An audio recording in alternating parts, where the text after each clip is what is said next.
நான் சேது பேசுறேன். சேதுவா? எந்த சேது? மவனே, பெரிய குப்பை சேது தெரியலனா நீ எல்லாம் சென்னையிலே இருக்க கூடாதுடா. சாரிண்ணே, வெறும் சேதுன்னு சொன்னதுனால. வீடு கட்ட போறியாமே? ஆமாண்ணே. என்ன பட்ஜெட்? அது 50 லட்சத்துல. சரி, பசங்களை அனுப்புறேன். ஒரு 5 லட்சத்தை கொடுத்து அனுப்பு. எதுக்கு? கேள்வி கேட்குறியா?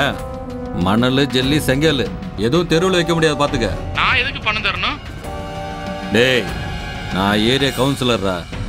வீடு கட்டுறதா இருந்தா கவுன்சிலருக்கு மாமூல் தந்தாகணும். அடுத்து உள்ளாட்சி தேர்தல் வேற வருது. மறுபடியும் இந்த அண்ணன் தான் நிக்க போறேன். அதுக்கு பணம் வேணும்ல? ஹலோ, கேக்குது. பசங்க உன் வீட்டுக்கு 1/2 மணி நேரத்தில் வருவாங்க. பணத்தை கொடுத்து அனுப்பு மரியாதையா. ரொம்ப பேசுறானே.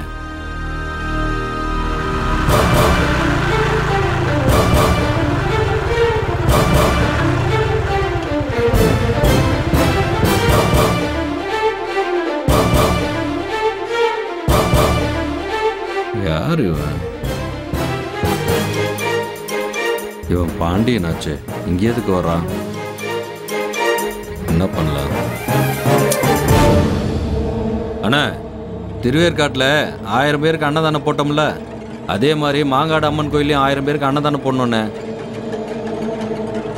அதே மாதிரி வடபழனி முருகன் கோயிலையும் 1000 பேருக்கு அன்னதானம் பண்ணணும். அன்னதானம் பண்ணி சார் பேசிட்டு இருக்கும்போது கன்னத்தில் அடிச்சா என்ன சார் அர்த்தம்? இதுக்கு பேரு கன்னதானம். நீங்க அன்னத்தை தானமா கொடுக்கற மாதிரி நான் கன்னத்துல தானமா கொடுப்பேன். சார் எது வந்தாலும் டீல் பேசிக்கலாம், அதை விட்டுட்டு. அதுக்கு தாண்டா வந்திருக்கேன். ஆமா, நீலாவதியை மிரட்டிட்டு வந்தியாமே? ஆமா, அதுக்கு தாண்டா அடிச்சேன்.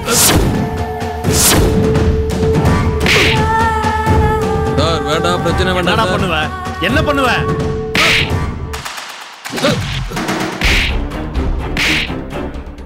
என்னடா? வேணா பாண்டியா, வேற மாதிரி ஆயிடும். பாண்டியாவா? பேர சொல்லி கூப்பிடுறியா? என் பேர சொல்றியாடா? நீலாவதியை மிரட்டுறதுக்கு இன்னொருத்தன் பிறந்து வரணும்டா. நீ வந்து சீண்டி பாக்குறியா? நீ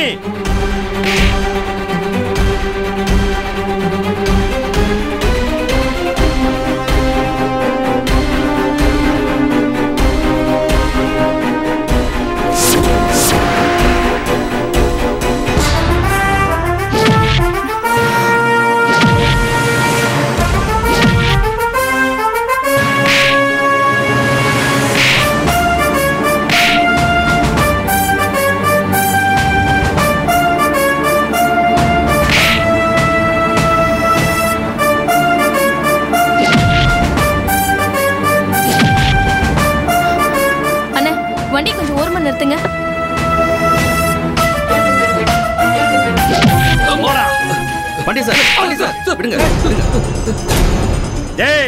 மன்னிப்பு கேட்க வரியா இல்லையா?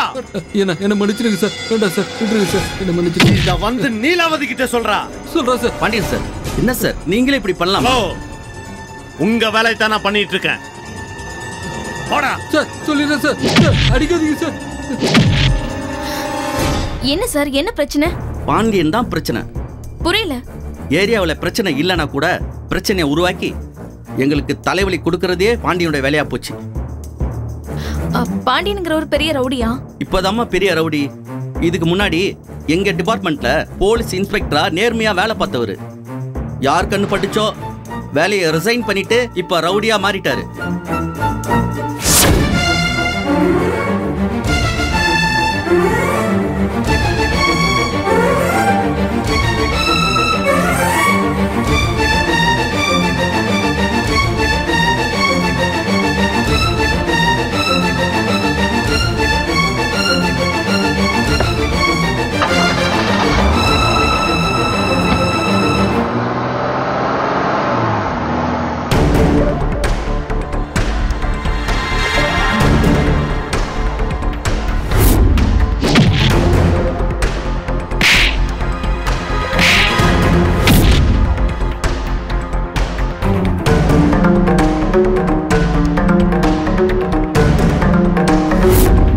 இப்பதாம்மா பெரிய ரவுடி.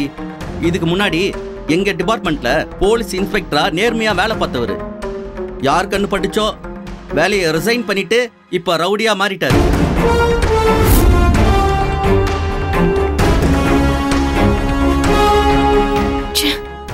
போலீஸ் ஆபீசரா எவ்வளவு கௌரவமா இருந்தாரு. பவித்ரா கொடுத்த ஒரே ஒரு கம்ப்ளைண்ட்னால அவரோட மொத்த வாழ்க்கையை நாசமாகி இப்ப லோக்கல் ரவுடி மாதிரி ஆயிட்டாரு. சார், தேவ் கன்ஸ்ட்ரக்ஷன்ல இருந்து அறிவு பேசுறேன். சொல்லுங்க அறிவு சார். அட்வொகேட் சார், கம்பெனியை பவித்ரா பேருக்கு மாத்துறதுக்கு டாக்குமெண்ட்லாம் ரெடி பண்ணிட்டீங்களா? ரெடி ஆயிட்டு இருக்கு சார். ஆனா நாளைக்கு தான் சைன் பண்ண முடியும். ஏன் சார்? சார், சில ஃபார்மாலிட்டிஸ்லாம் இருக்கு. நாளைக்கு சைன் பண்ணி ரெஜிஸ்டர் பண்ணிடலாம் சார். பத்மினி நல்ல மூட்ல இருக்கும் போதே முடிச்சிட்டா நல்லதுன்னு பார்த்தேன். சார், பத்மினி மேடத்துக்கும் சொல்லிடுங்க சார். நான் சொல்லிடுறேன் சார். Okay sir. நேம் டிரான்ஸ்ஃபருக்கு அப்படி என்ன ஃபார்மாலிட்டிஸ் இருக்க போகுது? சோம்பேறி advocate. Excuse me madam.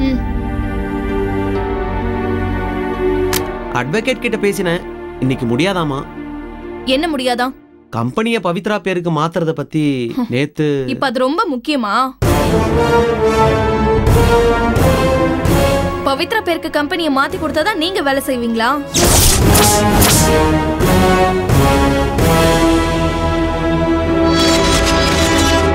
Padmini அப்படின்னா நாங்க யாரும் வேலை பார்க்க மாட்டோம் நீங்க யாராவது சொன்னாங்களா? நேத்து நீங்க சொன்னதை வச்சுதான் வக்கீல் கிட்ட. ஒரு பெரிய கண்டத்துல இருந்து பவித்ரா எங்களை காப்பாத்தினாங்க தான். அதுக்கு நன்றி கடனா தான் நாங்க. சாரி மேடம், நேத்து நீங்க சொன்னதை வச்சுதான் அந்த வக்கீல் கிட்ட பேசினேன். நான் என்ன சொன்னேன்? அதுவும் ஞாபகத்துல இல்லையா? சரி விட்டுருங்க. வேலையை தவிர மத்த விஷயங்கள்லாம் நீங்க வேகமா செய்றீங்க. Excuse me ma'am. என்ன வேணும்? சார், நம்ம ஸ்ரீராம் ஏஜென்சிக்கு கொடுத்த 4,50,000 ரூபாய் செக் ரிட்டர்ன் ஆயிருக்கு சார். ஏன் அக்கவுண்ட்ல பேலன்ஸ் இல்ல?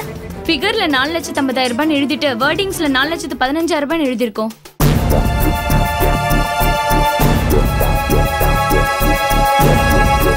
என்ன முழிக்கிறீங்க?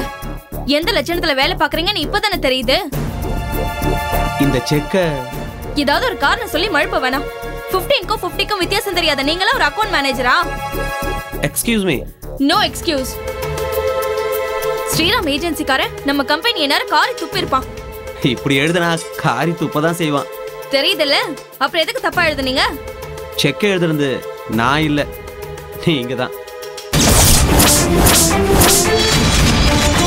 இது யார் கையெழுத்துன்னு நீங்களே கொஞ்சம் பாருங்க.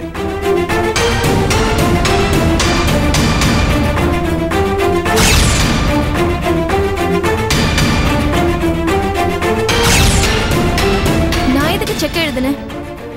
நான் ஆடிட்டர் ஆபீஸ் போயிருந்தப்போ நீங்களே என் டேபிள் டிராயரை திறந்து செக் புக்கை எடுத்து நீங்களே ஃபில்அப் பண்ணி சைன் பண்ணி கொடுத்துருக்கீங்க. நான் நெருக்கடியான சூழ்நிலையில இருக்கும்போது இந்த செக்கை போட்டு கொடுத்துருப்பேன். சரி, அவங்க யாராவது வந்திருக்காங்களா? ஆமா சார், கேஷ் வேணும்னு கேட்டு வந்திருக்காங்க. இல்ல கேஷா தர முடியாது, செக்கா தரலாமான்னு கேளு. செக் வேணான்னு சொல்லிட்டாங்க சார். கேஷ் வித்ட்ரா பண்ணி கொடுங்க. அப்படியெல்லாம் கொடுக்க முடியாது. ஆடிட்டர் கிட்ட என்னால வாங்கி கட்டிக்க முடியாது. கேஷ் டீலிங்க முடிஞ்ச வரைக்கும் அவாய்ட் பண்ணிக்க சொல்லிருக்காரு. நான் சொல்றேன், இந்த செக்ல உள்ள அமௌண்ட்டுக்கு கேஷ் கொடுத்து அனுப்புங்க. என் பேச்சை கேட்கலனா நீங்க இங்க வேலை செய்ய வேண்டிய அவசியம் இல்ல. வெளியில ஏதாவது பிரச்சனைனா பவித்ரா மூலமா சரி பண்ணிக்கலாம். இனிமே உள்ள, அதாவது ஆபீஸுக்குள்ள அக்கவுண்ட்ஸ் பிரச்சனைகளும் வரும். ஆடிட்டர் நம்ம கம்பெனியே வேணான்னு சொல்ற அளவுக்கு வெறுத்து போயிருக்கிறாரு.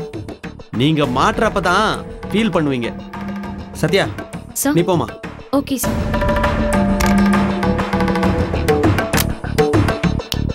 எனக்கு வேலை பார்க்குற விருப்பம் எப்பயோ போயிடுச்சு.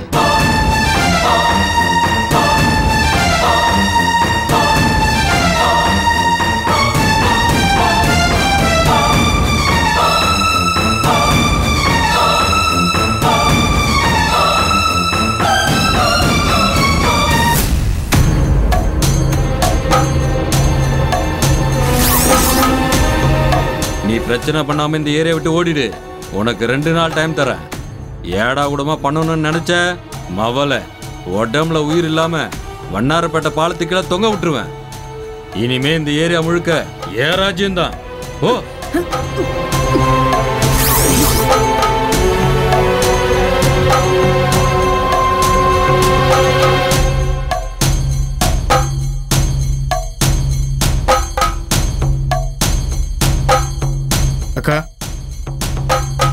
அக்கா என்ன ஆவடிக்கு சரக்கு வேணுன்னு மீசகுமார் கேட்டு நிற்கிறான். என்னக்கா சொல்றது? டேய், கவுன்சிலர் சேது என்ன வீடு ஏறி வந்து மிரட்டிட்டு போனதுலேருந்து சரக்கு வெளியில அனுப்ப பயமா இருக்குடா. அக்கா அவங்களோட ஆளுங்க நம்மளோட ஒவ்வொரு மூமெண்ட்டையும் வாட்ச் பண்ணிட்டே இருப்பாங்க. பெரிய குப்பம் சேது ரொம்ப டேஞ்சரான பார்ட்டிக்கா. நம்மளெல்லாம் நம்பி வியாபாரம் பண்றவங்களுக்கு ஏதாவது ஒரு ரூட்ல சரக்கு சப்ளை பண்ணி ஆகணும். சேதுகிட்ட மாட்டினா சரக்கு போயிடும். சரக்கு எடுத்துட்டு போறவனோட உசுரும் போயிடும். கொஞ்ச நாளைக்கு கம்முன்னு இருப்போம். அக்கா கஸ்டமருங்க கை மாறிடுவாங்கக்கா. திரும்ப பிடிக்கிறது ரொம்ப கஷ்டங்க. அக்கா அந்த பாண்டியன் பெரிய குப்பம் சேதுவை என்னமோ பண்ணிடுவோன்னு வேகமா போனாரு. எங்க ஆளையே காணோம்.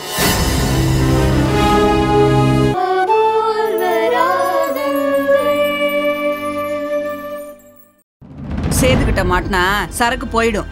சரக்கு எடுத்துட்டு போறவனோட உசுரும் போயிடும். கொஞ்ச நாளைக்கு கம்முன்னு இருப்போம். அக்கா கஸ்டமருங்க கை மாறிடுவாங்கக்கா. திரும்ப பிடிக்கிறது ரொம்ப கஷ்டங்க. அக்கா அந்த பாண்டியன் பெரிய குப்பம் சேதுவை என்னமோ பண்ணிடுவோன்னு வேகமா போனாரு. எங்க ஆளையே காணோம். டேய், பாண்டியன் போலீஸா இருந்தவன். திட்டம் போட்டு தான் வேலையை முடிப்பான். சேது விஷயத்துல பாண்டியன் தேவையில்லாத மூக்கு நுழைச்சு கண்டமா போறான். சேதுக்கு நாம யாருன்னு காட்டணும். இல்ல அவனாண்ட நாம சரண்டர் ஆயிடணும். அவங்கிட்ட சரண்டர் ஆயிட்டா என்ன பண்ணுவான்? நாம பண்ற தொழில்ல என்ன வருமானம் வருதோ அதுல பாதி லாபத்தை அவன் கேட்காமே எடுத்துப்பான். வட சுரவன் ஒருத்தன், அதை நோகாம வாயில போறவன் இன்னொருத்தனா? அவன் பொழப்பே அதான். சேது இப்படி வசூல் பண்றதுக்குன்னு 100 பேரை வேலைக்கு வச்சிருக்கான். நாம அவனுக்கு அடங்கி போக கூடாது. அதுக்கு என்ன பண்ணலாம் சொல்லு? அவன் மிரட்டிட்டு போனதுக்கே பயந்து போய் சரக்கு அனுப்பாம இருக்கீங்க. பயம்தான். ஆள் பலம் தெரியாம யாருக்கிட்டையும் மோதக்கூடாது. என் புருஷன் இருந்த வரைக்கும் என்ன மிரட்டினவன் எங்க இருந்தானே தெரியல. இப்போ ஏரிய தாதான்னு சொல்லி எகத்தாளமா பேசிக்கிட்டு இருக்கான்.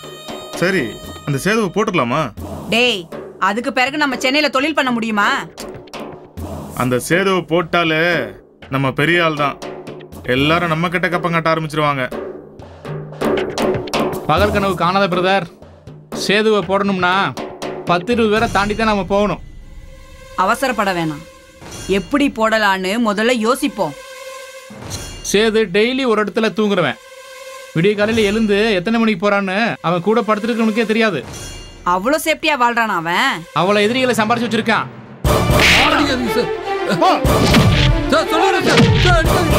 என்ன பாப்போம்?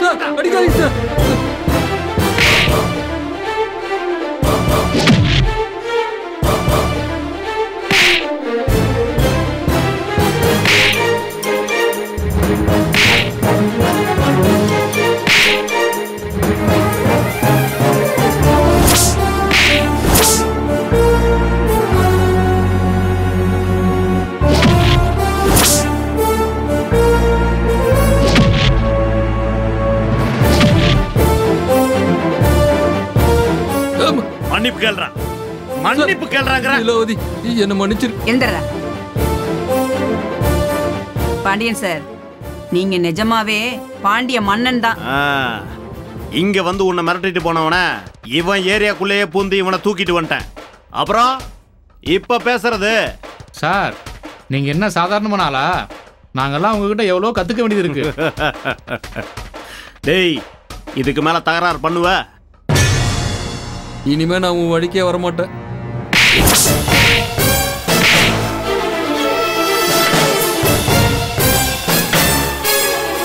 என்ன பார்த்து விரல் நீட்டி பேசுற அளவுக்கு உனக்கு எவன்டா தைரியம் கொடுத்தது? நான் தான் கொஞ்சம் ஆசைப்பட்டுட்டேன். நீ உன் பசங்களை வச்சு என்ன தொழில் வேணா பண்ணிக்க, நான் உனக்கு உதவி பண்றேன். வண்ணாரப்பேட்டை ரயில்வே பாலத்துல என்ன தொங்க விடுறேன்னு சொன்னல, இப்ப நான் உன்னை தொங்க விடட்டுமா? வேண்டாம், என்ன விட்டுரு. என்கிட்ட மாட்டி உயிர் பிச்சை வாங்கிட்டு போற முதல் ஆளு நீதான். போடா போ. நான் வரேன் சார். போட.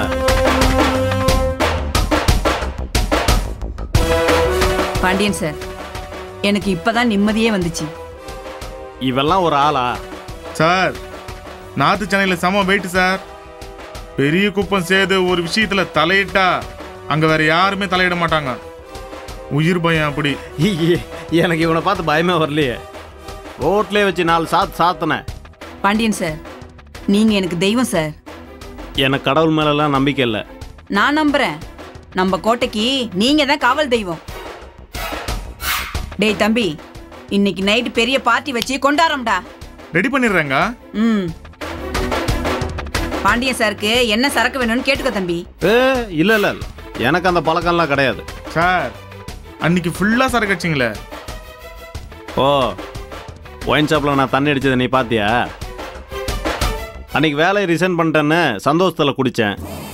பாண்டியன் சார், எங்க சந்தோஷத்துக்காக இன்னைக்கு ஒரு நாள் எங்க கூட சந்தோஷமா இருக்க கூடாதா? நான் என் கடமையை தான் செஞ்சேன். நீங்க செலிப்ரேட் பண்ணுங்க. சரி, பாண்டியன் சார் பேரை சொல்லி நம்ம பார்ட்டி கொண்டாட வேண்டியதா? என்ஜாய்.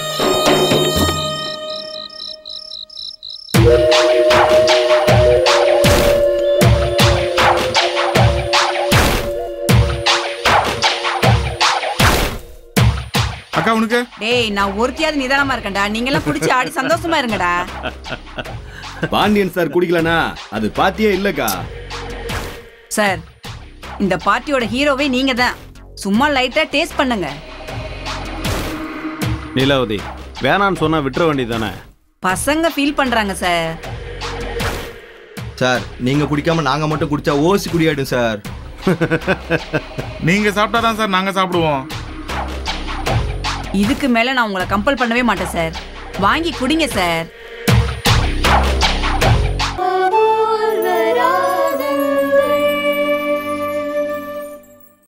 நீங்க சாப்பிட்டாதான் சார் நாங்க சாப்பிடுவோம். இதுக்கு மேல நான் உங்களை கம்பல் பண்ணவே மாட்டேன் சார். வாங்கி குடிங்க சார். அப்படிங்கிறியா? Cheers.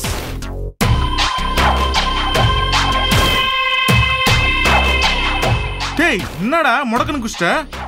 நம்ம ஓப்பனிங்கே எப்பவும் அப்படித்தான். அப்பதான் சுருன்னு ஏறும். ஏய், இப்படி இழுத்தா இன்னும் 5 ஃபுல் வாங்க வேண்டியதா இருக்கும் போல இருக்கே. அதெல்லாம் கவலைப்படாதக்கா, தம்பி 5 ஃபுல் வாங்கி வச்சிருக்கேன்.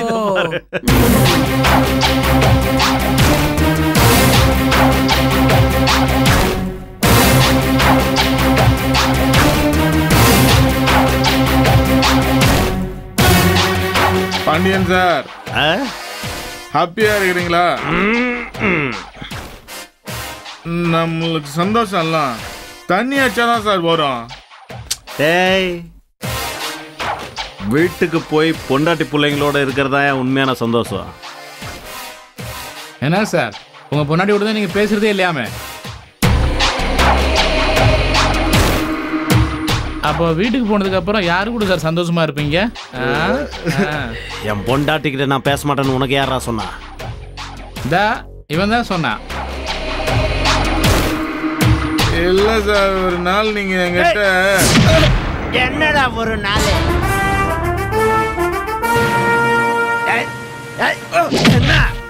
என்ன ஒரு நாள்? என்ன சார், போதையில நீங்க இப்படி நடந்துக்கலாமா? நீலாவதி, வாங்கிட்ட நான் வந்திருக்கேங்கிறதுக்காக என் வீட்டு விஷயத்த கூறு போட்டு வைப்பீங்களா நீங்க? சார், அவன் தெரியாம சொல்லிட்டான் சார். என்ன தெரியாம சொன்ன என்ன? டேய், இன்னும் என்னடா சொல்லிருக்க? நீ என்னடா சொல்லிருக்கணும்? சார், ரொம்ப ஓவரா கத்தாதீங்க சார்.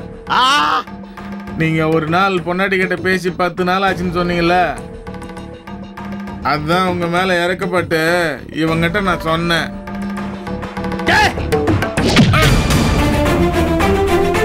என் மேல இருக்க போறதுக்கு நீ யாரா? யார் நீ? சார், உங்களுக்கு போதை அதிகமாயிடுச்சு. நீங்க பேசாம அமைதியா இருங்க சார். டேய், நீ சொன்னா நான் கேட்கணுமா?